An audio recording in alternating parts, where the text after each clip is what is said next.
Bienvenidos a los Guardianes de Gotham, el showcast oficial de Gotham Comics, la mejor tienda de cómics en Palma de Mallorca y la tienda de cómics donde encontráis mucho del trabajo de Dennis O'Neil. Yo soy Mike, quemado, rojo, de piel roja, y conmigo está mi compañero leal y fiel.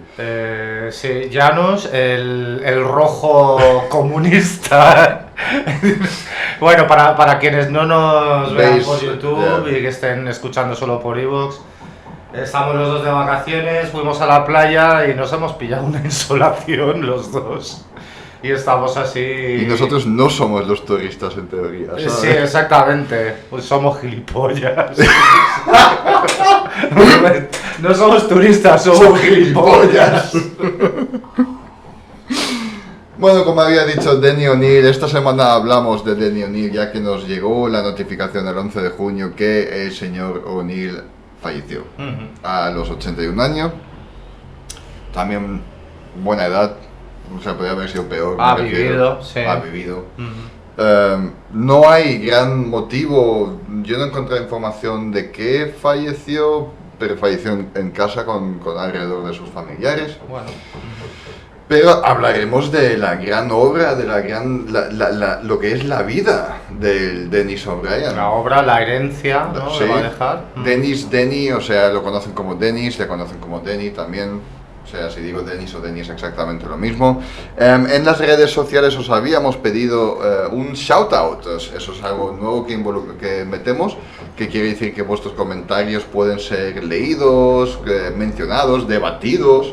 Incluso podéis mandar un audio si os apetece. Si de fondo escucháis un martillo, es mi vecino que está reformando su baño mientras que estamos grabando. O sea, todo hoy es perfecto, todo se ha juntado. Que insolaciones, Que vecinos con obras, Dennis O'Neil muertos. Este 2020 está siendo genial. Sí, ha muerto Ian Holm hoy. Ian Holm, Que interpretó a Bilbo Bolsón, Ash, y Vito Cornelius en el Quinto Elemento. También un gran papelón. Sí. Volviendo al shoutout. Vuestros comentarios, opiniones van a ser leídos, debatidos, comentados. Tenemos uno esta semana de Solomon Grundy, o xsolomon_Grundy X en Instagram, un fiel seguidor nuestro. Su comentario es: Denny O'Neil, gracias a los cómics de 5 allá por fines de los 80, mis obras favoritas son The Question y el Legends of the Dark Knight Shaman. El Hard Traveling Heroes es espectacular, pero lo leí mucho después, no fue de mi generación. 5 es uno cuando tenemos gente invitado como Jaume y Víctor Hugo, que es una época que yo no viví, pero 5 siempre está ahí, una de las grandes editoriales de aquel entonces.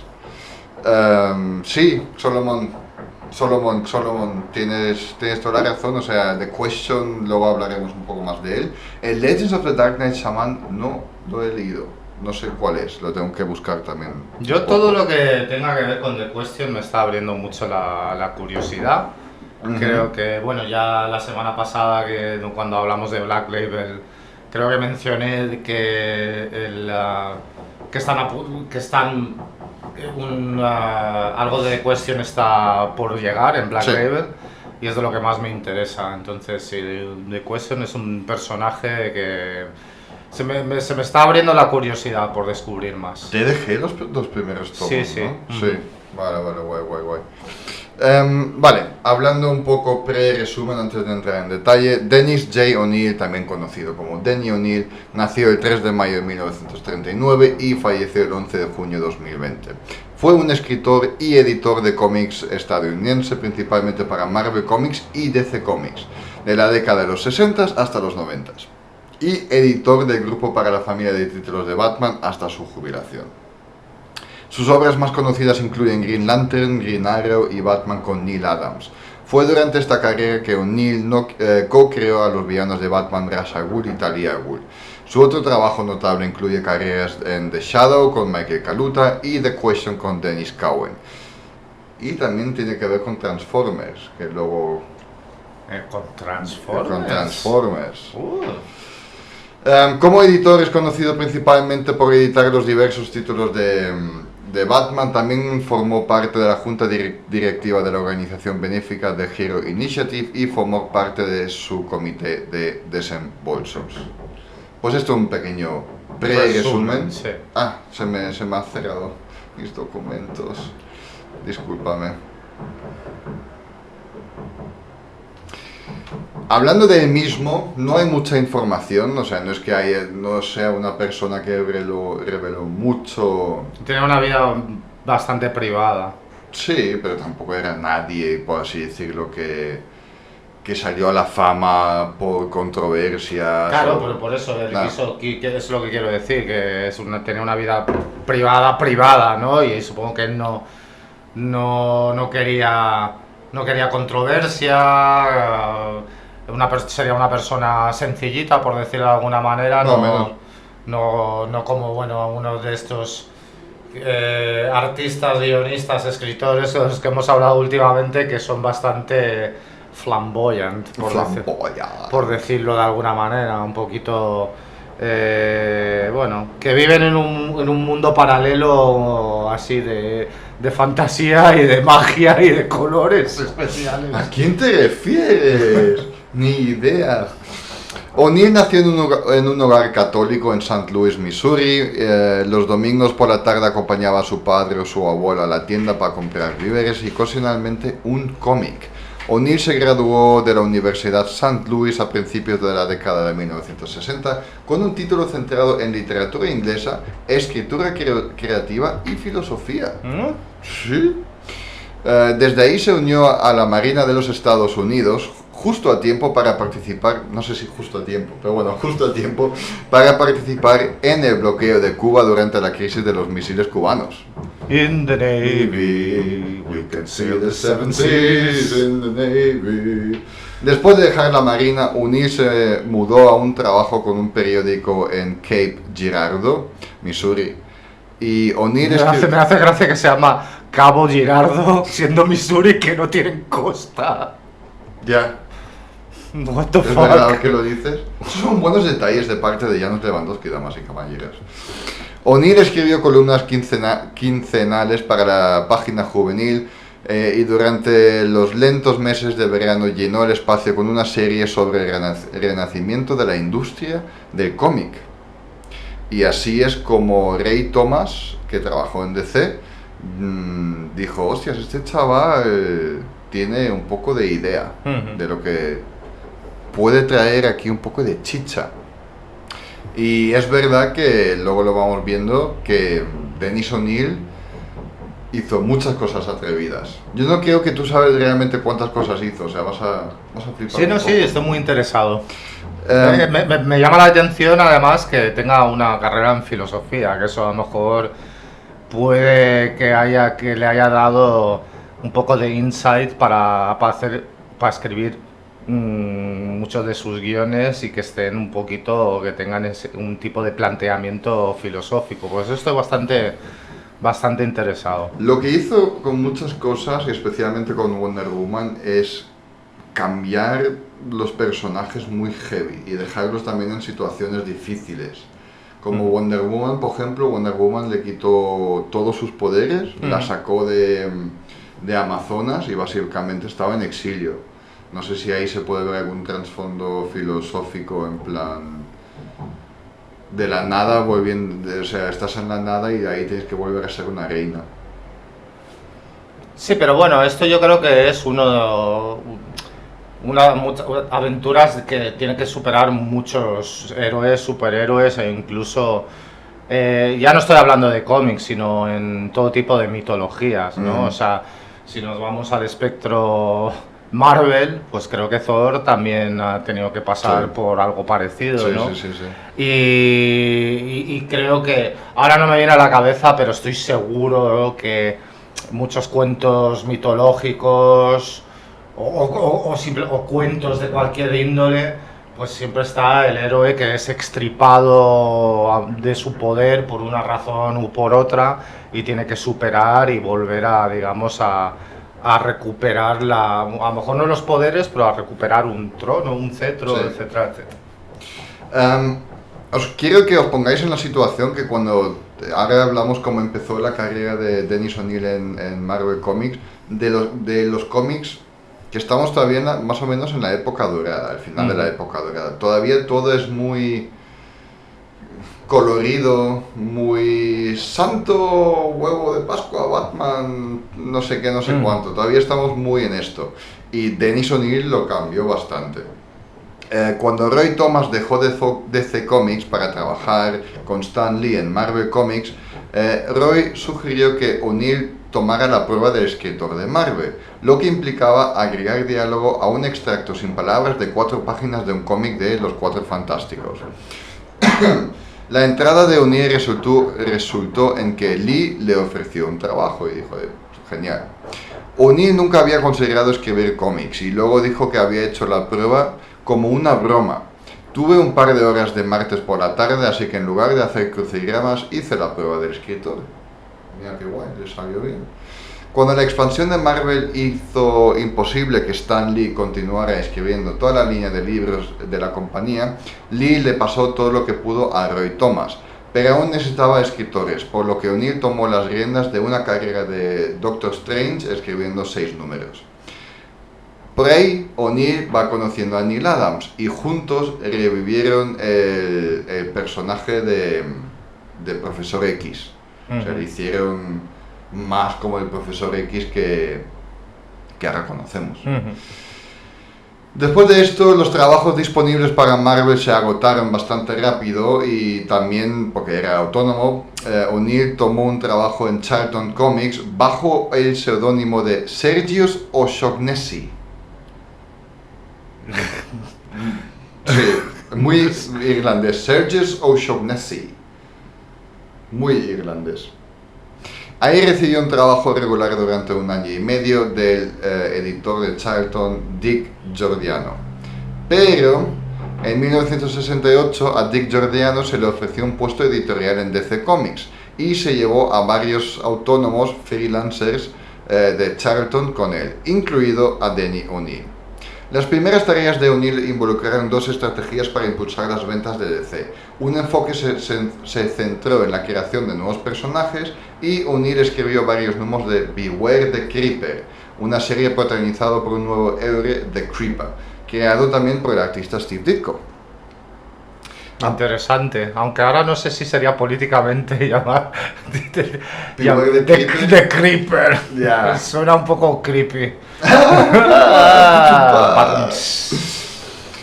A partir de ahí, DC vio que O'Neil tiene bastante potencial y le trasladó a Wonder Woman y a Justice League. Con el artista Mike Sekowsky le quitó los poderes, como había dicho antes, a la Mujer Maravilla, la exilió de la comunidad amazónica y la llevó sin costo a intrigas internacionales con su mentor ciego, Ai-Chin.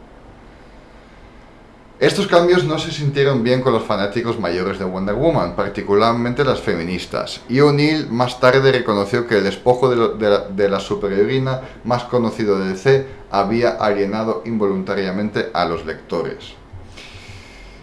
Siempre se van a quejar los fans también. Sí, vamos a ver, eso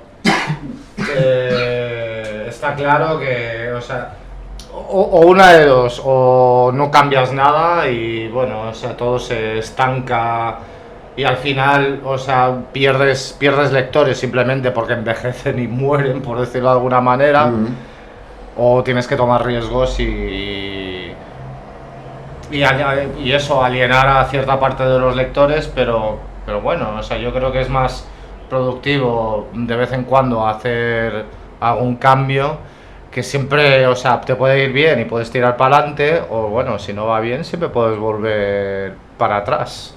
Sí, las quejas de las feministas eran que Wonder Woman ya no era la princesa Diana tan fuerte y mítica, pero a lo mejor también es una buena historia contar cómo, sea masculino o femenino, el camino de estoy abajo, mira lo fuerte que soy, que vuelvo hasta arriba. No, pero yo creo que yo estoy absolutamente de acuerdo contigo y creo que uno de los problemas, o sea, esto es para mí, ahora que están intentando dar más prominencia y ensalzar a protagonistas femeninas en películas, series, etcétera, o sea, es precisamente que para mí, o sea, es un poco desalmadas porque como que no tienen que pasar estas pruebas. Esto que, o sea, por poner un ejemplo, de lo que estamos hablando, la Capitana Marvel.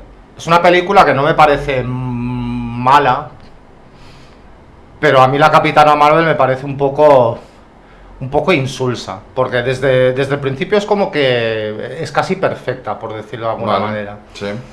Y no tiene que pasar ninguna prueba de carácter, ¿no? O sea, a diferencia, pues a lo mejor de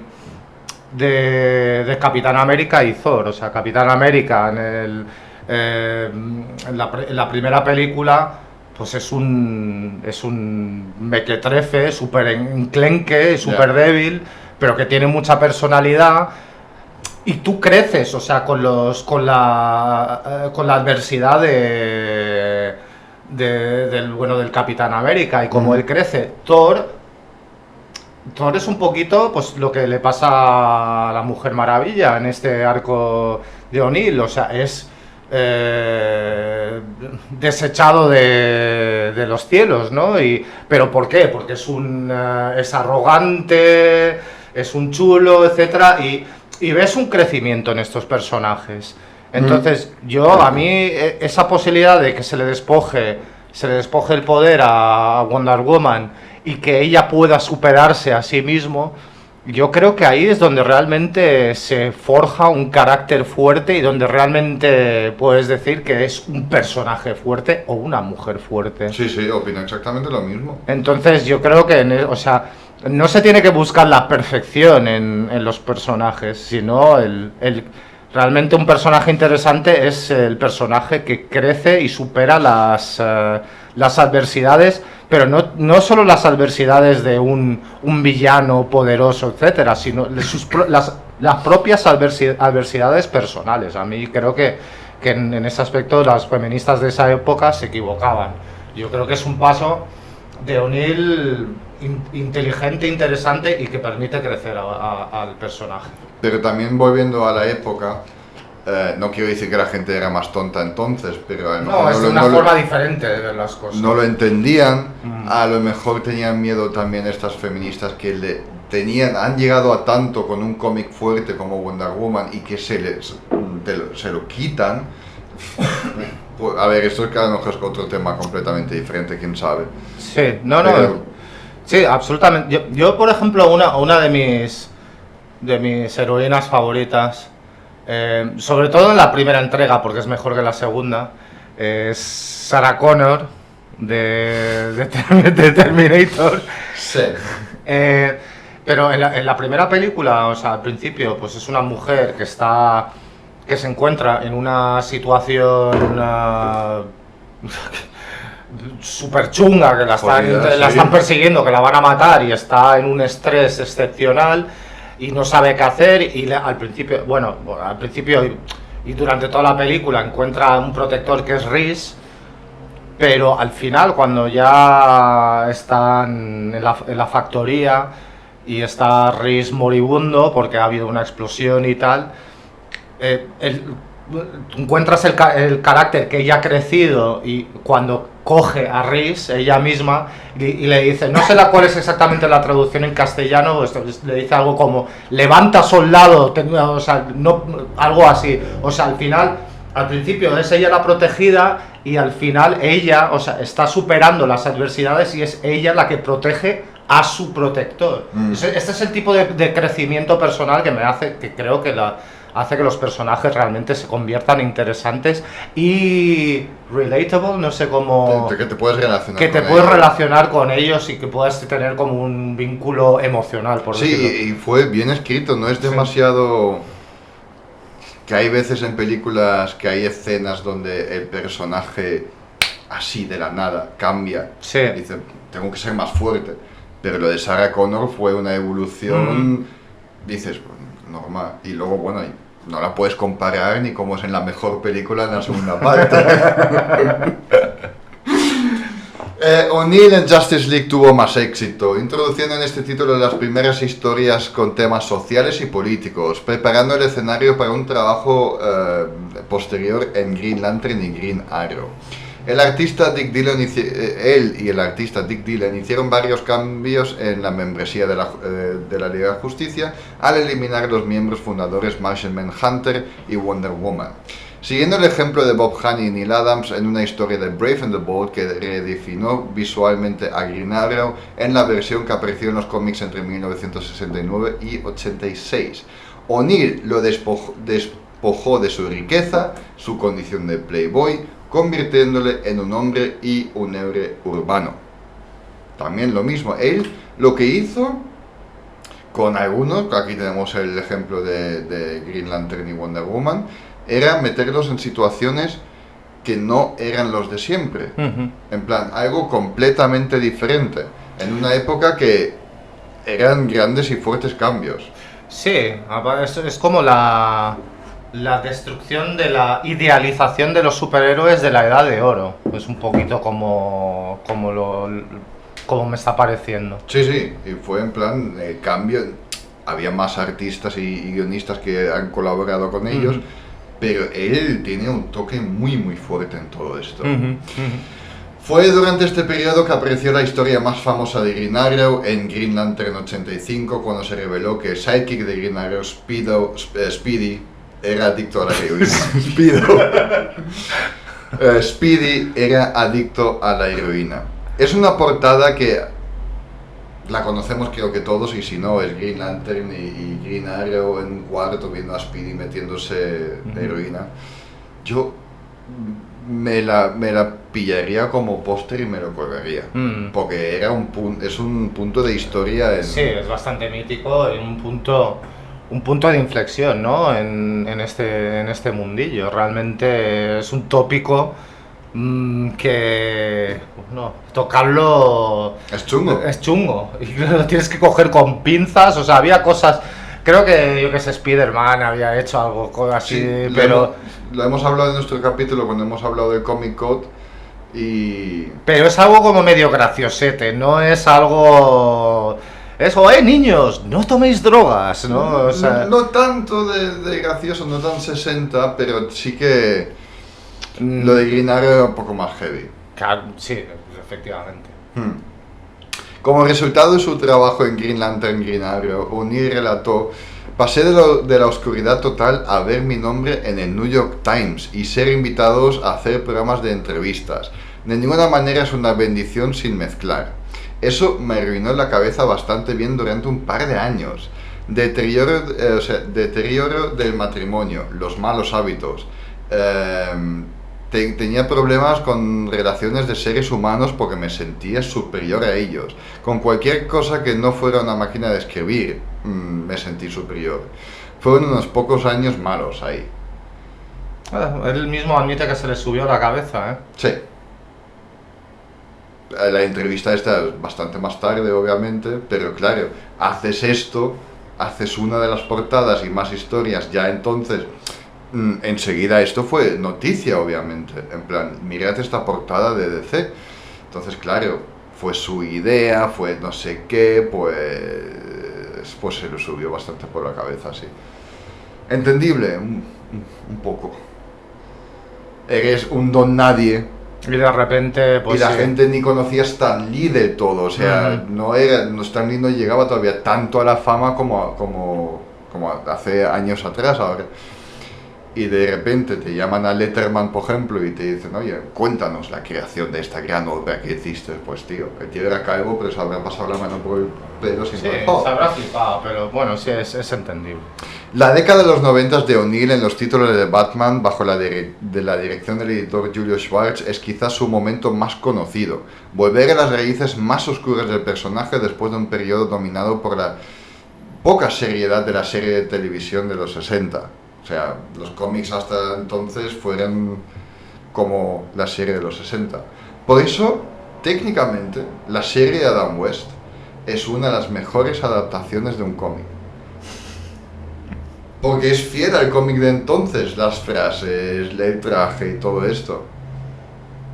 Pero es que, claro, técnicamente, pero también es como una parodia a su vez, es como... Parodia entonces no. Entonces, lamentablemente, no. Te he dicho que Batman y Robin se puede ver mucho mejor si te lo imaginas como un remake de Batman 66. No, porque me digas eso, no pienso verla igualmente. No. Vale, no la veas, pero la conoces. Sí. Claro, como no. Es un remake, o sea, coño, George Clooney, Adam West, es lo mismo. Sí, pero puede ser que sea más digerible si lo planteas de esa manera, pero eso no me quita de que lo hicieran, o sea, que eso no lo hicieron a propósito, eso. Obviamente, no. Es basura que a lo mejor no puede Exacto. ser. Pero luego lo repasas y dices, hostias, si lo ves como una versión mala, moderna, remake, entonces sí. Entonces, no aceptable, pero duele un poco menos en tu corazón. Eso, bueno, pues eso sí, algún día me hacen me ponen como en la naranja mecánica con pinzas en los ojos, ahí que no puedo cerrarlos, y me pongan esa película para no sufrir tanto. Imagínatela. Sí, me acordaré de tu teoría e intentaré no sufrir tanto. El historiador de cómics Les Daniels observó que la interpretación de O'Neill de Batman como un vengativo, obsesivo, compulsivo, que describe modestamente como un regreso a las raíces, fue en realidad un acto de imaginación creativa que ha influido en todas las versiones posteriores del Caballero Oscuro. La creación de O'Neill y Adams de Ra's al Ghul se introdujo en la historia La hija del demonio de 1971, y O'Neill y el artista Bob Brown también crearon Talia al Ghul. Durante este periodo, O'Neill se asoció con frecuencia con su colaborador habitual Neil Adams en una serie de temas memorables tanto de Batman como de Detective Comics. El equipo creativo de estos dos reviviría Two-Face, revitalizaría al Joker en una historia histórica que devuelva al personaje a sus raíces como un maníaco homicida que asesina a la gente por capricho y se deleita en su caos. O'Neill y Giordano crearon al personaje secundario de Batman también, Leslie Tompkins. O sea, aquí una vez más, son ellos que han vuelto también a Batman a su regreso, ¿sí? Está guay. También mataron a la Batwoman entonces que no servía de nada, no sé, han hecho muchos cambios, han hecho limpieza. Pero entonces dijo O'Neill, pues vuelvo a Marvel. Cuando O'Neill regresó a Marvel en 1980 asumió las tareas de guión de Amazing Spider-Man, lo que hizo durante un año. O'Neill escribió 2 números de Amazing Spider-Man anual que fueron dibujados por Frank Miller. El anual de 1980 presentó un equipo con Doctor Strange, mientras que el anual de 1981 mostró una reunión con el Castigador. Él y el artista John Romita Jr. introdujeron juntos Madame Web en The Amazing Spider-Man e Hydro-Man. O'Neill fue guionista habitual de Iron Man del 82 al 86 y Daredevil del 83 al 85. Durante su carrera en Iron Man, O'Neill presentó a Obadiah Stane, más tarde el Ironmonger, hundió a Tony Stark nuevamente en el alcoholismo, convirtió a Jim Rhodes en Iron Man y creó la armadura de Silver Centurion. El tío se la ha currado. Sí, sí. La carrera de O'Neill en Daredevil colmó la brecha entre las dos carreras de Frank Miller en el título, generalmente con David Mazzucchelli como artista. Él presentó a Yoriko Oyama durante su periodo, quien más tarde se convertiría en la popular villana de los X-Men, Lady Deathstrike. Ajá. Mientras trabajaba para Marvel, ayudó a escribir el concepto de personaje original para los Transformers y es acreditado como la persona que nombró a Optimus Prime. Ahora, malas lenguas dicen que es mentira y son rumores. Ahí sí, bueno, es que... Fue JD en nuestros comentarios, en nuestra página de Facebook, JD Castillo, que lo mencionó, que son rumores. Son rumores. Bueno, o sea, esto no sé si era... El que estaba detrás de esto, Bob Budiansky, ¿no? O sea, era el que les ponía los nombres y tal, pero había... Es que la verdad es que le habían puesto un un nombre anterior a Optimus Prime ridículo. Vale. Y se le cambió ahora mismo. No sé realmente quién se lo puso. Sé que los nombres, en general, los nombres y las personalidades, creo que era Bob Budiansky porque era el editor en jefe. Bueno, no me acuerdo exactamente, pero bueno, sería interesante que Optimus Prime hubiera sido Denny O'Neil, quien le hubiera puesto el nombre. Así como curiosidad, ya que estamos hablando del tema, Megatron estuvieron a punto de no ponerle Megatron porque era un nombre que daba demasiado miedo. Vale. Sí. O sea, este nombre da demasiado miedo, no podemos ponerlo. Pero al final pusieron Megatron a... Menos mal. Sí, bueno, si no vas a saber que lo hubieran puesto. Supertron. Supertron. ¿Qué pasa, Tron? Y después de todo este trabajo en Marvel, O'Neill dijo, pues vuelvo a DC. Después de regresar a DC Comics en el 86, se convirtió en el editor de varios títulos de Batman y sirvió en esta capacidad hasta el año 2000. O sea, ahí ya se... Larga carrera ya después. En febrero del 87, O'Neill comenzó a escribir la serie The Question, que fue dibujada principalmente por Dennis Cowan. Entre los años del 88 y 99, O'Neill volvería a Green Arrow, escribiendo las publicaciones anuales junto con el título principal. Él y el artista Joe Quesada crearon el personaje Azrael también, que fue presentado en la miniserie de Batman Swords of Azrael en el 92. Ese mismo año O'Neill escribió la novela gráfica de tapa dura Batman Nacimiento del Demonio, o el otro one shot que es Batman Green Arrow The Poison of Tomorrow. Esto entre muchas otras cosas. Pues imagínate, o sea, entre muchas otras cosas y todo lo que has nombrado ya es una barbaridad. Y me queda una cosita todavía, su carrera como editor en Marvel como en DC, que es un poco jefe de editores, más que solo el trabajo de guionista, por así decirlo. Uniéndose al equipo editorial en los 80s, O'Neill editó Daredevil durante la carrera de Frank Miller como escritor artista. Despidió al escritor Roger McKenzie para que Miller pudiera escribir y dibujar Daredevil. ¡Ostras! Una decisión que el entonces editor en jefe de Marvel, Jim Shooter, dice que salvó la serie de su cancelación. Totalmente. Buena decisión. Buena decisión. Eso es antes de Born Again. O'Neill alentó a Miller a desarrollar un estilo de lucha creíble para Daredevil y según Miller esto lo llevó directamente a incorporar las artes marciales en Daredevil y más tarde en Ronin. Desde principios hasta mediados de la década de los 80, O'Neill editó títulos de Marvel como Alpha Flight, Power Man, Iron Fist, G.I. Joe, G.I. Joe, un verdadero héroe americano, y Caballero Luna. Según Bob Budiansky, a O'Neill se le ocurrió el nombre de Transformer Optimus Prime, líder de los Autobots. O sea, esto otra vez lo quiero recalcar que fue O'Neill. Ojalá, es que molaría mucho. Y en 1986 O'Neill se mudó a DC como editor, convirtiéndose en editor de grupo para los títulos de Batman de la compañía. Hablando sobre su papel en la muerte del personaje Jason Todd, O'Neill comentó: cambio de opinión sobre lo que hago para vivir. Superman y Batman han estado en publicación continua durante más de medio siglo, y nunca ha sido cierto para ninguna construcción ficticia antes. Estos personajes tienen mucho más peso que el héroe de una comedia popular que dura unos 4 años.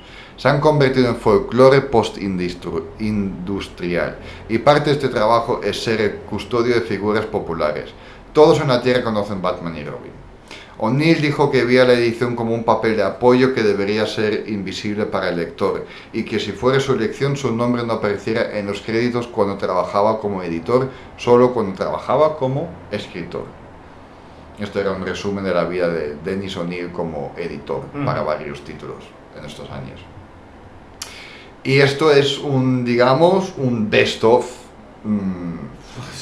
Pues imagínate, si esto es un best of... Esto es un best of porque luego se podía analizar lo que son sus trabajos individuales, claro, obviamente. No, es que ya estamos, o sea, desgranar todo Es que ya, o sea, con el Best of hay bastante, bastante donde ha sido muy, muy influyente. Yo sabía hasta que he preparado todo esto que Denis O'Neill era grande, importante, pero es ahora que me he dado cuenta que mucho, mucho nos ha dado. Ya solo el hecho de darnos Ra's al Ghul es un gran villano, por ejemplo.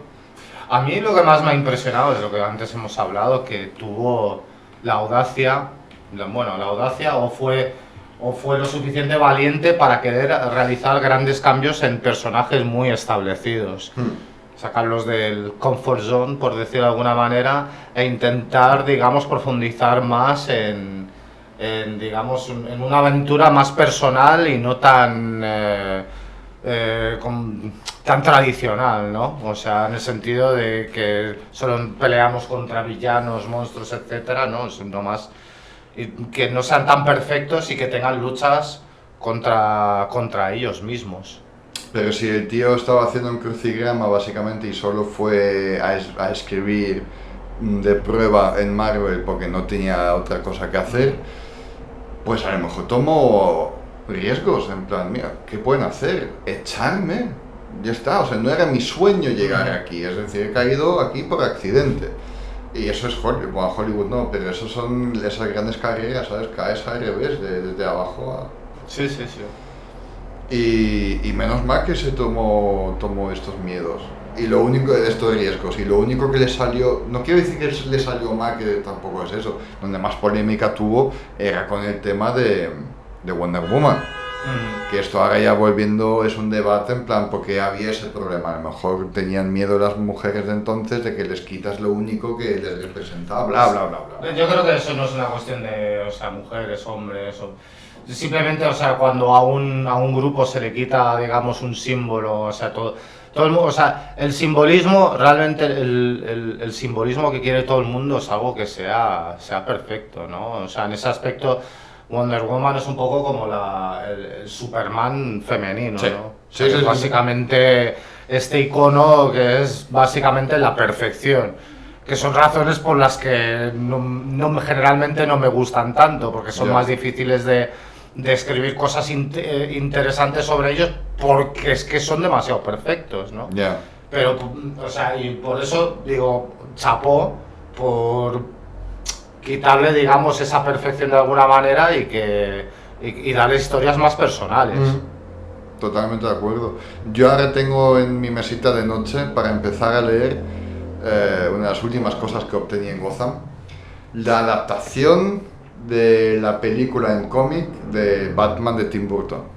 Ostras. ¿Vale? Porque claro, entonces en esta época ibas a ir al cine y hasta que salía en VHS pasaba mucho tiempo y es una edición especial. ¿Por qué es una edición especial? Pues porque primero, si lo abres tienes a la derecha la viñeta, os digo la página del cómic, ¿vale? Y a la izquierda tienes el sketch, o sea, en blanco y negro. O el borrador. El borrador, sí. Exacto. En inglés, con los bocetos en inglés y luego la página final en castellano. Interesante. Sí. Pero lo más interesante es que está trabajado, por ejemplo, a base del guión original también. Te quiero decir un ejemplo. La tan famosa escena al principio de la película que Batman dice al ladrón, dile a todos tus amigos quién soy. Y dice el ladrón, ¿quién eres? Y dice, soy Batman. Pues en el guión original no dice esto. Dice, soy la noche. I am the night. Que en esta época Warner dijo, esto es un poco demasiado profundo. Es un poco demasiado abstracto. Bueno, a ver, existe esa tan famosa frase de I am the night, I am vengeance, I am Batman. Sí, pero a lo mejor, o sea, era demasiado pronto para meter, digamos, una frase que fuera tan insider para gente que leyera mucho, o sea, para casuales que fueran a ver la película era como, bueno, a lo mejor podía, ostras, esta frase mola, pero no captarían realmente cuál es el significado, de dónde viene, etcétera. Y como eso fue cambiando durante la grabación, pues los que entonces hicieron, bueno, Denis O'Neill y tal, que trabajaron en el cómic, tenían el guión original y nadie les ha dicho, hostia, Tim Burton acaba de tachar esto y lo ha cambiado. Entonces, ángulos, ángulos, escenas, diálogo, puedes encontrártelo variado en este cómic. Qué guay. Que no es una historia diferente, no me refiero a esto, pero... Sí, hay pequeños cambios. Pequeños cambios o escenas que son eliminadas en la película, pues ahí dentro están.